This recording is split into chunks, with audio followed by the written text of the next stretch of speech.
നിങ്ങൾ കണ്ടിട്ടുണ്ടാകുമോ? ശ്രദ്ധിച്ചാൽ കാണാം, ചില സന്ദർഭങ്ങളിൽ നമ്മുടെ ചെറുപ്പക്കാർ ഇരിക്കുന്നിടത്തോ നിൽക്കുന്നിടത്തോ അവരുടെ ശരീരം ചലിച്ചുകൊണ്ടിരിക്കും. അവർ കേൾക്കുന്ന, നമുക്ക് ആ മ്യൂസിക്കൊന്നും കേൾക്കാൻ സാധിക്കില്ല, അവരുടെ കാതിലൂടെ അവർ കേൾക്കുന്ന ഈ മ്യൂസിക്കിനനുസരിച്ച് അവരുടെ ശരീരം ചലിപ്പിക്കുന്നതാണ്. നൈനാനച്ഛനും ഞാനുമൊക്കെ ഷിക്കാഗോയിൽ ഒരു പള്ളിയിൽ ശുശ്രൂഷ ചെയ്തതാണ്.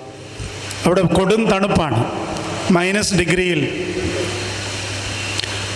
ആളുകൾ ബസ് കാത്തു നിൽക്കുന്ന ഈ കാത്തിരിപ്പ് സ്റ്റേഷനിൽ ആ തണുപ്പത്ത് ബസ് കാത്തു നിൽക്കുന്ന, പ്രത്യേകിച്ചും അമേരിക്കയിലെ ആളുകൾ, അവരൊരു സ്ഥലത്ത് നിൽക്കില്ല, അവരുടെ ശരീരം ചലിപ്പിച്ചുകൊണ്ടേയിരിക്കും. കാരണം അധിക സമയം ആ സ്ഥലത്ത് അതുപോലെ നിന്നാൽ ഫ്രീസായി പോകും.